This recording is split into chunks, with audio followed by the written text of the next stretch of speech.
Hi guys, thank you. Just want to first acknowledge the traditional owners on whose land we gather today. I want to thank Matt and the Foundry team for inviting me.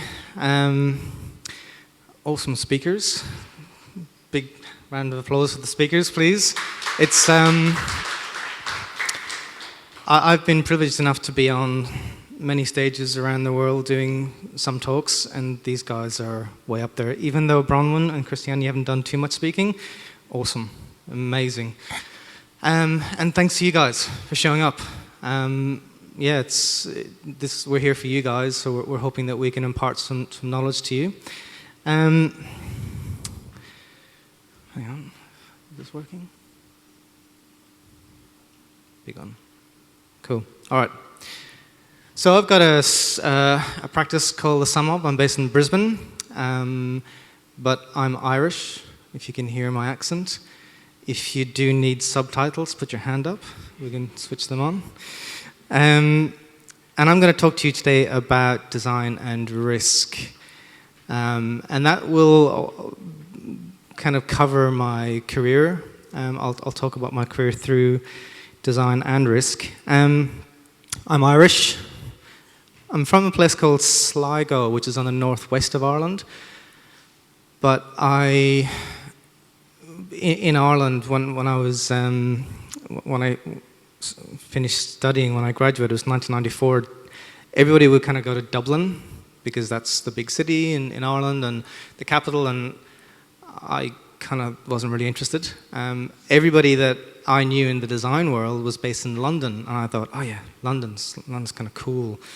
So for me, when I was looking at can I step down off the stage, or is there a camera on me? Because I'm going to have to read some of these things here. There's some small print that I cannot see down here. So yeah, I didn't know any design studios in Dublin. That was the place that everybody was going to, and I just didn't know anyone there, which is crazy that I was an Irish person living in my home country, studying in a town in my home country, and I knew no design studios in my home country. Crazy. I didn't want to be in Dublin. That was the other thing. I would visit there regularly as a kid and just didn't want to stay there. It didn't attract me at all. And I didn't feel confident as a designer. Now, I'd graduated with a degree. You're supposed to walk out into industry and know stuff, and I just was like, Jesus, where do I get my license to do this? What else do I need to do? I don't know how to do what I just learned what to do for 4 years. Whereas in London, I knew loads of design studios there. Like, I'd read about them, I studied them, I followed them, I admired them. And it was the design capital of Europe for me. That's what I kind of assumed, and I was scared shitless. So I thought to myself, I should probably go to London. Yeah, let's do that. Because why would I want to go to Dublin? So when I went to London, I talked to a number of studios, one of whom was Tomato, which is an incredibly influential studio in the 90s. Why Not Associates, another incredible studio in the 90s. Boston Pollard. Lambie Nairn is it's a TV motion graphics studio that did the original Channel 4 logo that launched TV idents and motion graphics, and a studio called English and Pocket. All these guys said, we'll put you on a freelance list. Awesome. Wow. I'm in London. I'm scared shitless, but these big studios that I read about, they're going to put me on a freelance list. I didn't even try Dublin. Why would I? And then I thought, oh, hang on. They're going to put me on a freelance list. I can't afford to live in London and wait for the phone to ring to maybe get a project. So I took a bigger risk. I went to the place I did not want to be, knew nobody, and said, okay, in my mind, that was the bigger risk for me to take. Now, I knew one person in the industry, in the advertising world. They hooked me up with a design studio. They gave me a job. Cool. I had a really awesome senior designer that I worked with, my very first sort of co-design colleague, who never treated me like a junior. He treated me like an equal. If you go to a studio and someone treats you like a junior, question that.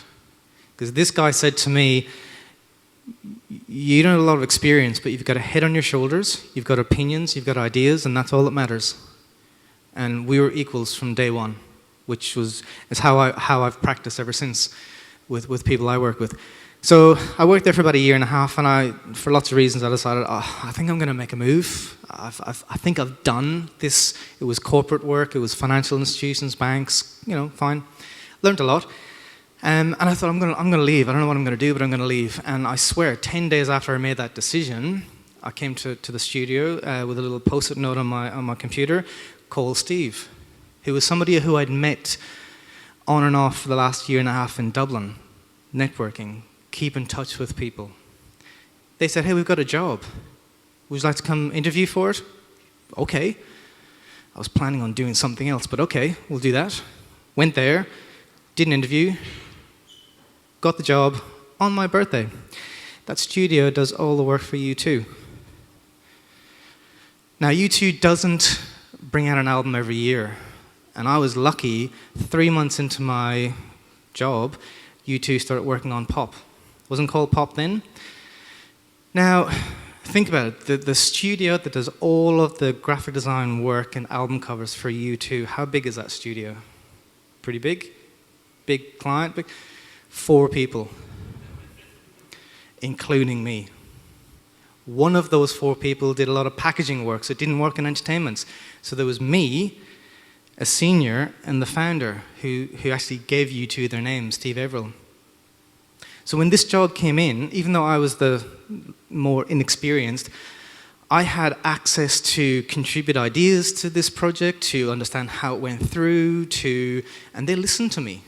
Now, I didn't do the work, but I saw it from day dot. I got to meet Larry Mullen, and Adam came in, and I didn't meet Bono, but that was cool. He walked in, but I didn't get to talk to him. But this is an incredible experience for me. I did get to work with Elvis Costello. I was 23, like second job out of college, two years in industry. Awesome, right? You think, fuck, this is crazy. Wow. But I decided I needed to take another risk. I felt that if I stayed here in this studio, which I loved the people, and I wanted to be in the music industry. That was something I really wanted to do. But I thought if I stay here, this happened too young in my career, I can see 10 years down the track and I'll be in the studio and I won't really have done a lot of the other things that I wanted to do. So I went to New Zealand, the furthest place I could possibly go from my home country. Now it's important to say that I went with a friend, but I knew one other person in the entire country who had arrived in the country 3 months before I left. And I had no design studio contacts, 0. Blind, I guess. I ended up working with DesignWorks, a great studio, and Cato Partners. And about a year and a half into New Zealand, which was also a great life experience for me, I thought, okay, I think I'll sort of fill that box. So I'll take another risk. Not a big risk, really. So I went from Wellington to Sydney. Now, I did a year of freelancing. I knew about 3 people in Sydney. Didn't know any studios, really, but I did a year of freelancing, which is a good idea for you guys to do if you want to find out who's doing what in a city or a place, because you get to check out a few things and see if you like the studio, because you might like the work, but the studio could be, full of assholes. You might not like the work, but the studio is awesome and you can learn something. You can actually get a mentor in there. So trying out, it's almost like prototyping your career, as Brom was talking about with products. Try out a studio, see how it fits. And I landed a freelance gig at Saatchi Design, which is part of the Saatchi and Saatchi advertising network. And after 2 weeks of freelancing, they offered me a job in a senior capacity, and I thought, awesome. Except, if I'm talking about risk, why is that a risk? Well, because advertising's evil, right? We talked about that earlier. That's what I thought. And coming from the design world, we kind of had this thing that it was us and them, and advertising is the dark side, and we're the Jedis, and it's all awesome. But I was wrong. I learned so much about strategy, which design hadn't provided me previously. I got to work with some amazing clients, big, huge clients. Now, U2 is pretty big, right? But in the corporate world, working with some bigger organizations, I wasn't going to get that access, I didn't think, anywhere else. Particularly because it was tied to an agency, so there's a much bigger conversation going on. And I got to work with some amazing people, one of whom you may know is Chris Doyle, who I helped train. And Chris is an amazing designer in doing his own gig in Sydney.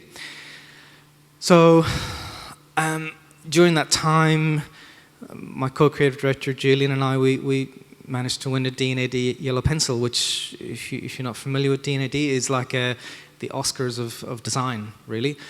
It's for the advertising world as well, but design particularly, it's really way up there. And I thought, this is awesome. I was 29. So I was joint creative director of Saatchi Design Sydney, just won a Yellow Pencil, awesome. Standing in a room in the agency with our work, it was like a little mini exhibition for the agency and for clients, and I thought, fuck, I've got to get out of here. This is like the same over and over again. You know, you get a brief and you do your best to do the best work, and then you try and win an award, and then you get a brief and then you try to do your best work and you get an award and you fuck. So I said, I'm going to get out. I'm going to get out of design. I'm going to do something else. What? I have no idea what it's going to be, but I'm going to get out. And I struggled with that for a while. You know, at kind of the peak of what I thought my career was, I thought if I ever managed to get to where I was at 29, I might be like 60-something, but here I was, 29. So I questioned everything, and then I thought, well, I've studied design, I love design, I've got a bit of a career in design. It kind of would be a waste of time to go back and try and study something else from zero. So what else can I do? And I thought, well, rather than just do this treadmill, I want to question what I do. I want to get into what my field is and really pull it apart. So in 2004, which is around the time we won the pencil, I started to actively try and explore design at the intersection of social, cultural, political, and economic issues.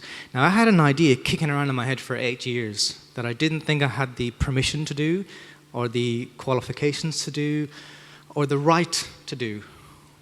But I thought, fuck it, let's do it. So I set up a publication called Open Manifesto.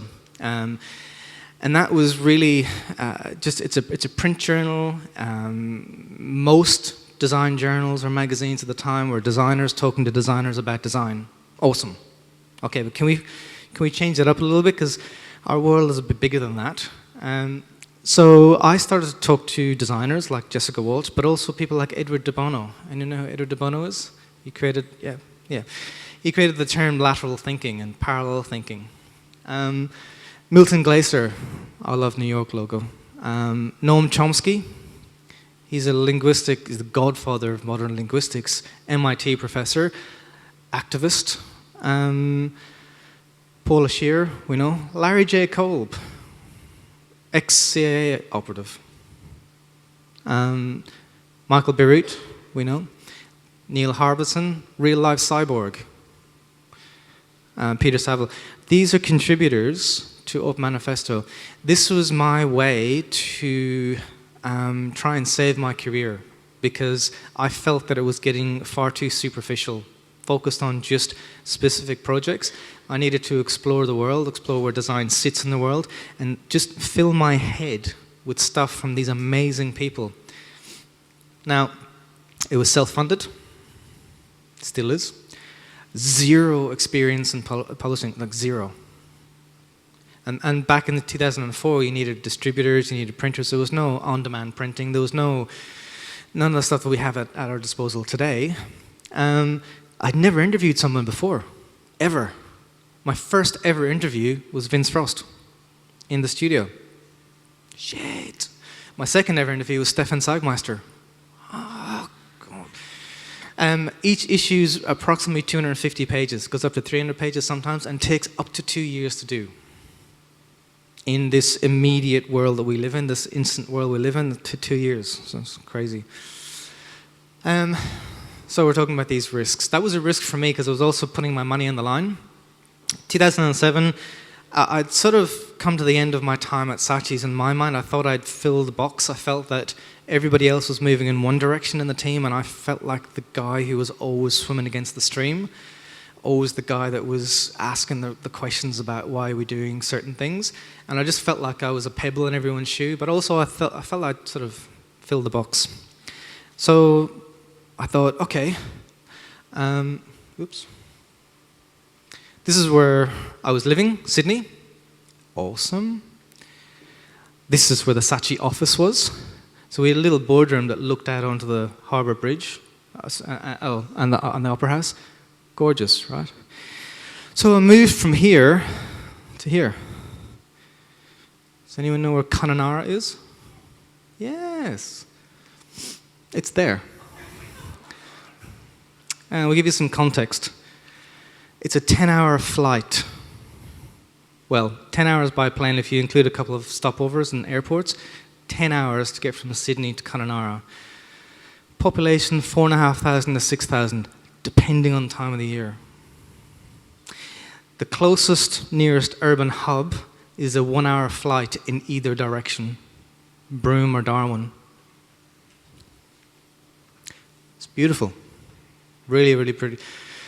I'm Irish, I'm not built for this, right? But I'm out here taking a massive risk and I'm thinking, great, okay, let's have a look. And I know the question everyone's head is, why the fuck did you move there?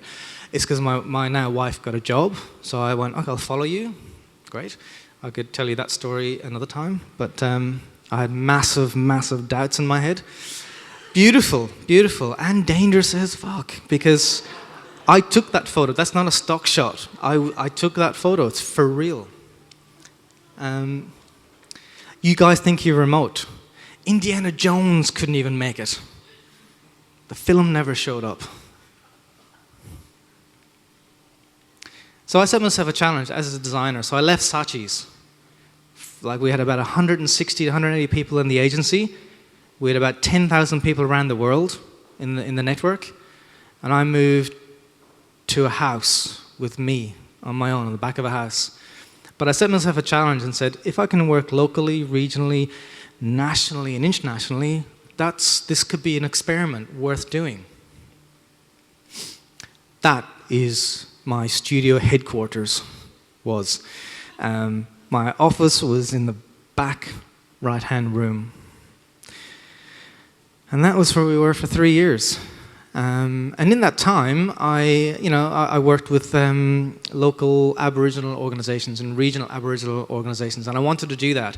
And I wanted to take a big risk talking to some of these organizations because I had this thing in my head that when we're visually representing Aboriginal culture, it's like dot painting. And that's it. Dot painting. I was in my first presentation to an Aboriginal trust fund with mining executives, independent trustees, and I think it was like 9 Aboriginal trustees, traditional owners. And I stood there and went, I think the way that Aboriginal culture is being presented is like visual apartheid. The mining execs put their head down. The 2 independent trustees were non-Aboriginal. They just like their friggin' Joe hit the table. And the Aboriginal TOs didn't say anything except one was nodding. And I found out later that one Aboriginal person was a painter.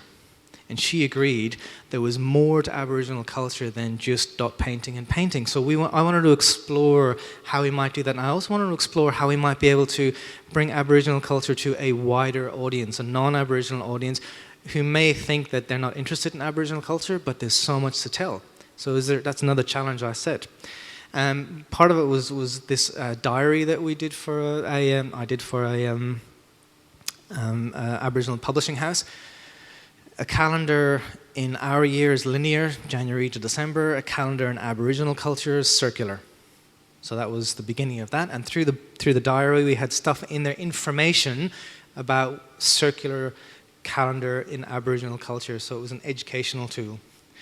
I redesigned the cover and inside of an Aboriginal book called You Call It Desert. It was previously called Gilgi, but we call it You Call It Desert. We used to live there. And another book on fighting alcohol in Aboriginal communities. The idea for this book came from me living in Kununurra and seeing crumpled beer cans around the parks. So I knew that if we use this is an image that non-Aboriginal people will understand, and I also knew that Aboriginal people would totally get this. They would see it and go, yes. And that's why I presented it, and that's why it was accepted. I also got this gig. In the back of a house, in the middle of nowhere, they contacted me and said, we'd like to talk to you about doing the identity for SBS. Now you might say, why? I did. I was 8 months out of Saatchi's. Why the hell would they contact me? Well, it turns out that the head of design had seen a one-page feature article in a UK magazine about Open Manifesto with my website at the end of it. And then they went to the website and said, this guy's interesting because he's exploring things outside of his field and inside his field. He's living in remote Australia, and that's part of our audience base, big part. He's working with sensitive cultural material because he's working with Aboriginal culture. He's got the credentials from Saatchi's, and we are looking for a plug-in to our team. We're not looking for an agency. Now, we were talking earlier about the dots joining. All the dots were joining there for me, and they said, cool. It took them 2 days to say yes, and I went, oh fuck, I can't do this. After all the work that I did at Saatchi's and prior and everything, we talked earlier, Christiane mentioned doubt.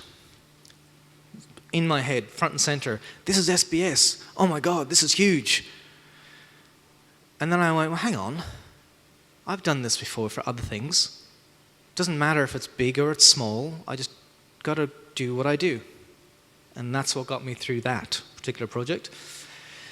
So that was national. And then internationally, connections, people we know, networks. An old friend of mine, the guy who gave me the connection for my very first job in Dublin, set up his own agency in Dublin and said, I'm working with the equivalent of Australia Post in Ireland, and we're doing some stamps. And the stamps are, the theme is filmed in Ireland. So we looked through all their stamps, their formats. This format was always used in landscape, never used vertically, so we thought, there's an idea here, let's have a look at this. Film strips. Just a cute little idea. But I reached my milestone. I was working with an international client from the middle of nowhere in the back of a house. Now, you guys think you're remote in Launceston? No chance. This was happening as well when we were there, which was awesome. The film Australia was being filmed in Darwin, and it was being filmed in Kununurra. And I was like, ooh, cool, bit of a buzz. Wow. And by the way, can you be on set because we want you to be a double for him. And not double, a stand-in, because apparently I look like David Wenham. So I end up working on stamps in Ireland for a theme of filmed in Ireland on set in the middle of nowhere for a Hollywood blockbuster with Baz Luhrmann, Nicole Kidman, David Wenham, and Jack Thompson. And I'm going, this would never happen in Sydney. Because I took a risk. You take a risk, get outside your comfort zone. So then I took another risk, nowhere near as big. We moved from Kununurra to Brisbane. But it was a risk still because I didn't know anyone in Brisbane. Like personally, didn't really have any friends that I could kind of hang out with. Didn't know any studios, so I didn't know what was going on in there. And I didn't like Brisbane for the first 5 years. And when I say I didn't like it, I fucking hated it for the first 5 years. I was like, oh God, it was a struggle. The city, I just felt that, you know, it was not going where I thought it was going to go. Now it's awesome, it really is. But I also didn't like it because I struggled with trying to get into the business community in Brisbane. It's very tight, it's very close-knit. People would say, oh yeah, we work with people that we went to school with. I have no chance. Not only am I not, from Brisbane, I'm from Australia. I didn't go to school with any of you. How am I going to get a gig here? So I produced a sort of a short publication that would show the work I'd done, sort of a self-promotional thing, and then landed a gig working with the Brisbane Festival because the artistic director was also a blow-in. So he wasn't from Brisbane. He said, I don't care who's from where, we're going to work with a studio in Brisbane, and we're going to work with the best studio in Brisbane. And all the team were saying, oh, well, no, we've got to go down south because that's where all the talent is. He goes, no, find it. And it just so happens, coincidence, absolute coincidence that I show up when he's asking that question. So we sit down and we start talking, we like each other, we end up working with each other. And I created this identity for the festival, which you can like it, you can hate it, but for me, I'm proud of this because it's now become a bit of an icon in Brisbane. It's around now because the festival is on. So as a designer, awesome. As a person, a civilian, a citizen, I feel proud to be contributing to the place that I live, which is exactly what Foundry's doing here. So I went on and I worked with the festival for 4 years, doing the visual language for them on their programs and throughout their comms for 4 years, which was great. Then they changed their artistic director, and I thought, okay, I've done a good job. I should get the, no chance. New people, new thing, out you go. Fine. Interesting, I said at breakfast this morning, this work was all over the city. It's all over the city today, back in Brisbane. Very visible. Big advertisement. Designer, local. I've been in Brisbane since 2010. I have not got one job on the back of this. No one's rang saying, I love the festival work, we should work together. None. This is the biggest advertisement you could have in the city, and I'm getting nothing from it. So what I guess my point there is, don't assume anything. Always push for work. You're never going to sit back and the phone's going to ring just because you did some cool shit. Doesn't work that way. Edward de Bono. So he showed up in Open Manifesto with me, and he wrote a piece for me. We met a few times, had dinner a couple of times, and then I got a client who wanted to do a project. I said, we're going to make it into a book with content because it's going to be more interesting. We're going to get major people from around the world to do some writing in it. We'll ask Edward de Bono to do a foreword. Awesome, I can do that. I asked Edward if he would do it. They said yes, they would. Great. And the client said, we're going to take some quotes from all that content, put it on some postcards, and put the rest of the stuff on a website. And I said, no, you're not going to do that. No. You're not going to do that because I'm pulling away from the project. So we talked this morning about saying no to things. This is like a pretty substantial money for me at the time. A client already engaged, concept sort of put forward, and then they said, we're going to take it the way we want to take it, which is contrary to what you want to do. And I said, fine, you can't take it because I've got the context, you can take a jump. And I dropped it. I went back with my tail between my legs and had to tell Terence Conran, sorry, the project isn't happening. I know you want to write something for it. Thank you very much. It's dead. Back to De Bono Global. I know Edward was going to do something. Sorry. No problem. By the way, says the CEO in an email, do you know anyone who does branding? I do. I didn't want to put myself forward just because I had the contact, but I wanted to put my name in there. We had a chat, and I ended up getting the project, and the project was to do the identity and the visual language for Edward de Bono's life's work. Not him, his life's work, it was legacy work. So the identity came out of his initials, D and B, de Bono, but also this idea of playfulness. He loves puzzles. And also the positioning was always about Edward, about thinking skills. We wanted to make it a value proposition to businesses, so it's results driven, think results. And then that's where the identity came from. And then that had to run through his life's work, which is predominantly through books. So we came up with a system that was based on his original book cover, illustration, and how he does his own presentations. If he's doing this, he'd be sitting down, he'd be drawing with a projector. He'd also be, in his books, little diagrams and arrows. So the whole idea of arrows said that we can just have arrows. Very simple. Took us like a year to get here, but, you know. And that gave us a system, because I had to work in multiple translations in different languages. Had to work with lots of different books and themes. Had to be universally visually understood. And the identity had to sit on the side of a book, the spine of a book, so I had to work at that level. And we had to deal with some really, really strange topics. The dog exercising machine. So how do you get a system within that? And my favorite is this one. So a system that is flexible enough to work across that, and there was 57 of them. And that's just a snapshot. So we had to do 57 covers that each would stand on their own, but be part of a family using a system that could be, you know, linked back to Edward's work. Festival work, again, more work, Byron Writers Festival. Work with a publishing house in Melbourne, and they do books for secondary and tertiary students. So the challenge there is to reframe and represent dull content to a teenager, or you know, a teenager, and also respect their intelligence. So we created a number of books. This was a world history series. Very, very simple, but it hopefully will get the students to be more engaged and interested. The stuff that has been done previously is awful. Or quick, I mean, you know, I'm talking about World War II, it's heavy stuff.